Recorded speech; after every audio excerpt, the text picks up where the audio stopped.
Vamos a ver ahora cómo funciona el método de ordenamiento por burbujeo.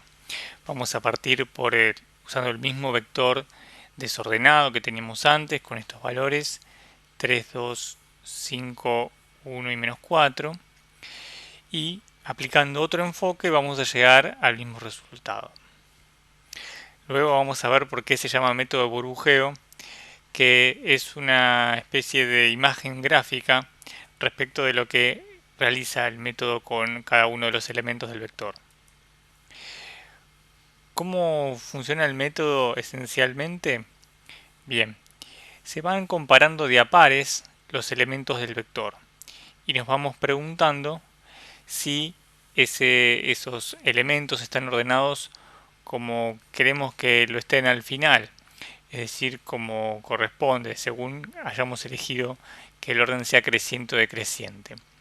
Nosotros lo vamos a ordenar en orden creciente, entonces si tenemos el número 3 y el número 2, vemos que no están en el orden adecuado y lo que se hace es proceder a realizar un swap de las dos variables del vector para que queden, digamos, al derecho, quede el elemento más chico primero y el segundo después.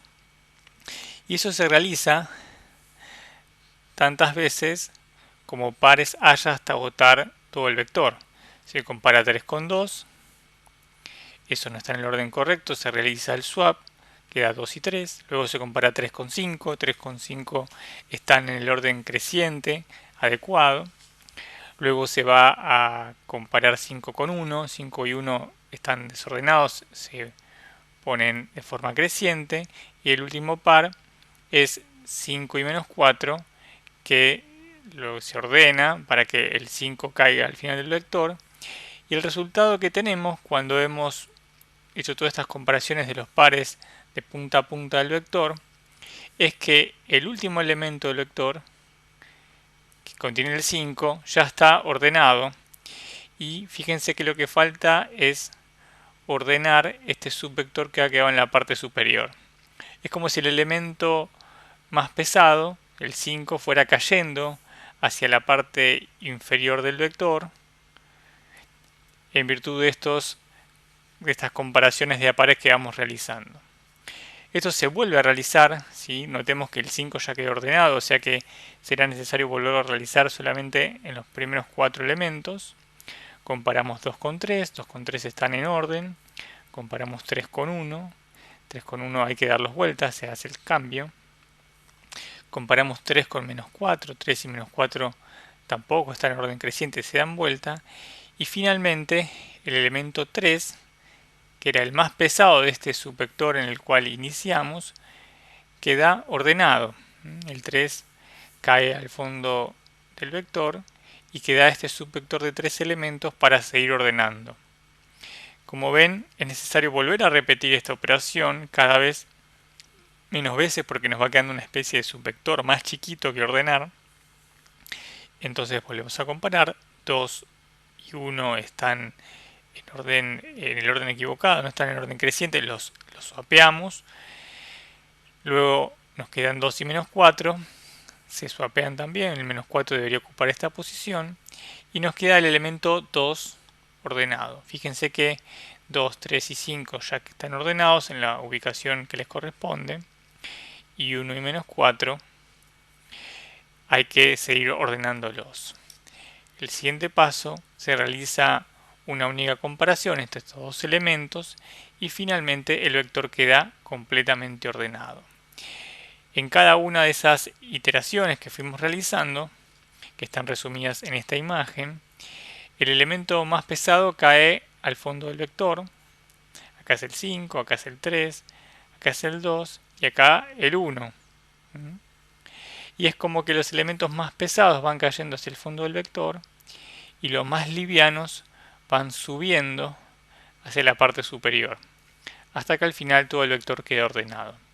Por eso se le dice de esta manera el método de burbujeo, porque se supone que los elementos más livianos van subiendo como las burbujas en una copa de champán hacia la parte superior de la copa. Vemos que de forma similar a como habíamos visto en el método de selección, se requieren de 4 iteraciones y en cada iteración se ordena, igual que en el método de selección, un elemento.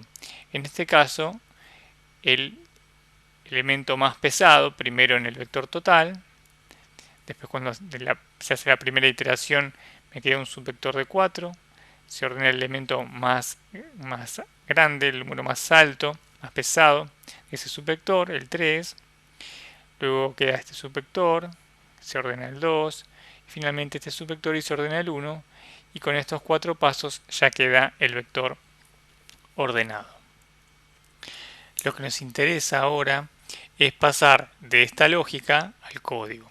Entonces lo que vamos a hacer es plantearnos una función que vamos a llamar bubble sort, a la que le vamos a pasar el vector pec y la cantidad de elementos que conforman el vector n. Vemos de esta imagen que hay como dos lazos, un lazo más exterior, que es el que plantea estas 4 iteraciones, y después un lazo interno, que lo que va haciendo es comparar de a pares los elementos del vector o el subvector que corresponda, y va haciendo caer hacia la parte más baja del vector, en este caso los elementos más pesados. Si fuera un ordenamiento en orden decreciente, irían cayendo los más livianos, ¿sí? ¿Y eso cómo se implementa? Es una estructura de lazo doble. El primer lazo, que podemos llamar el lazo de i, se va a realizar, fíjense, n-1 veces, 4 veces en este caso, y va a ser el responsable de implementar estas 4 iteraciones que vemos acá.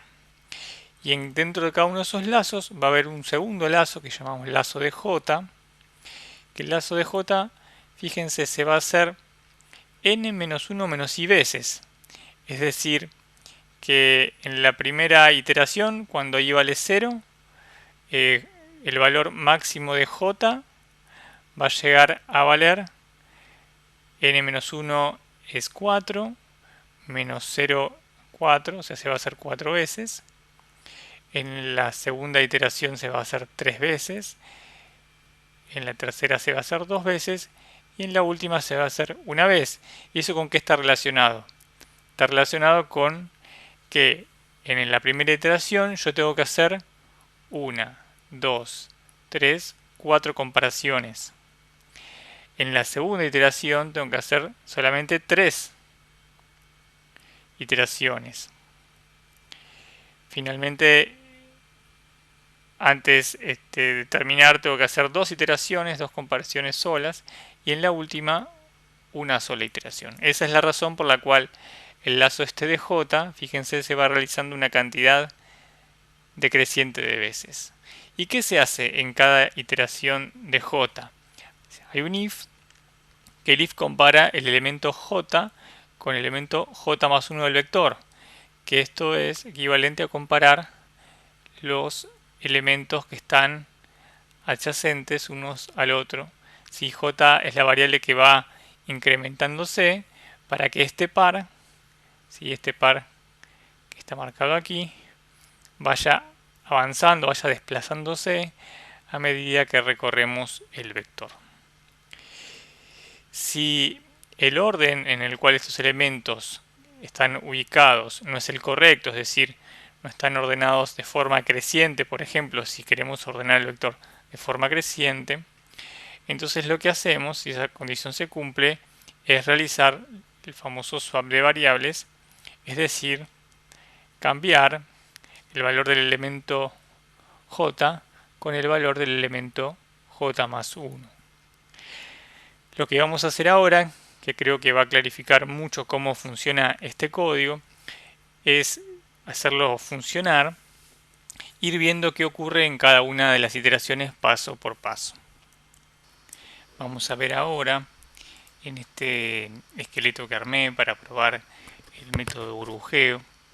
Yo tengo un vector de tamaño 5 como el que está en el ejemplo, con valores 3, 2, 5, menos 4 y menos 2. Y de forma similar al método anterior, primero voy a imprimir el vector sin ordenar, luego voy a llamar a la función de ordenamiento por burbujeo y después voy a imprimir el vector con la misma función de impresión y lo que queremos lograr es que el vector esté ordenado. Vamos a ver cómo es el tema del algoritmo. El algoritmo ya vimos cómo esperamos que funcione. Lo que vamos a hacer es en cada iteración agregarle una función para imprimir y ver qué es lo que va pasando en cada una de las iteraciones. Así que voy a agregar una leyenda, iteración tanto,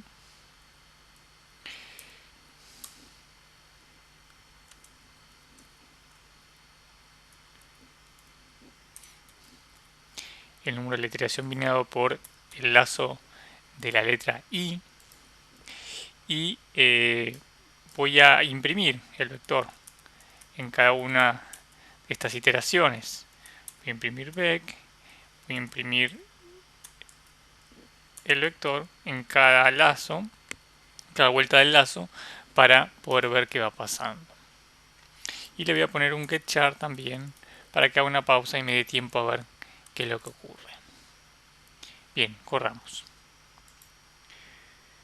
Primero vamos a ver que me imprime el vector sin ordenar tal como estaba. En la primera iteración, me quedó de esta manera, no me gusta, voy a borrar.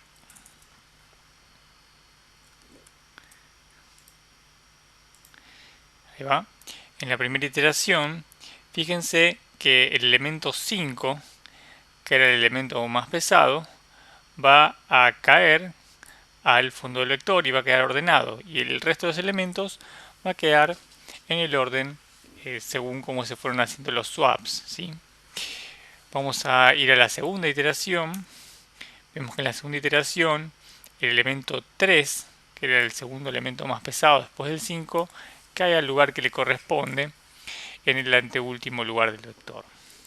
Siguiente iteración, el elemento 2, que estaba originalmente en esta posición, pasa al medio del vector donde tiene que quedar.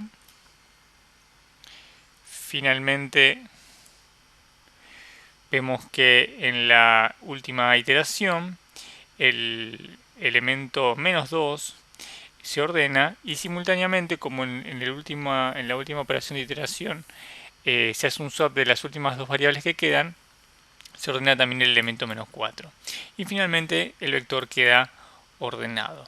Fíjense que hicieron falta 4 iteraciones, como lo habíamos planteado gráficamente anteriormente en el video, para llevar a cabo el ordenamiento del vector. Finalmente, vamos a hacer una reflexión de la complejidad, cuantizar la complejidad del método de ordenamiento. Notemos que para un vector de 5 elementos requerimos 4 iteraciones y que en cada una de esas iteraciones se realiza operaciones también. En la primera iteración se hacen 4 operaciones de comparación, porque hay 4 pares. 4. En la segunda iteración se hacen 3. En la siguiente se hacen 2. Y en la última 1. Fíjense que en eso es similar y casi idéntico al método que vimos anteriormente, el método de selección, porque necesitamos de 4 iteraciones totales y además esas operaciones que se realizan dentro de cada una de esas iteraciones va decreciendo. Podemos usar por eso el mismo razonamiento que habíamos visto para el algoritmo anterior, donde teníamos n elementos, en este caso n5. En la primera iteración hacemos n-1, o sea, 4 comparaciones. Luego hacemos n-2, o sea, 3 comparaciones, y así sucesivamente n-3 hasta llegar a 1. La cuenta es esta, es la misma que en el caso anterior. ¿Sí? n-1 más n-2 más n-3, así sucesivamente hasta llegar a 1. La matemática la dejo para que la averigüen ustedes.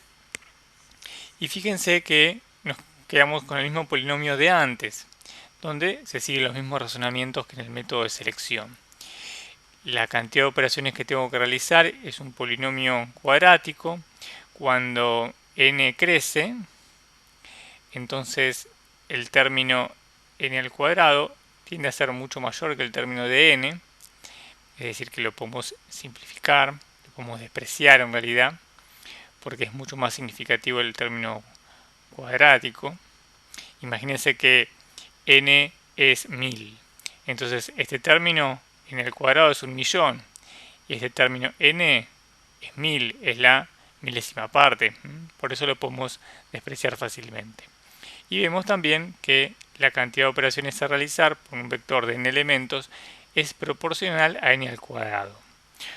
Con lo cual, de esta manera concluimos que los dos métodos de ordenamiento que vimos, en cuanto a performance, en cuanto a cantidad de operaciones que necesito implementar para efectivizar ese ordenamiento, ninguno de los métodos tiene una ventaja clara sobre el otro. Son igual de mucho o poco eficientes. Con lo cual nos quedamos en libertad de elegir de los dos algoritmos el que más nos parezca sencillo de recordar, de implementar en nuestros programas. Y con eso ya finalizamos la clase de este método.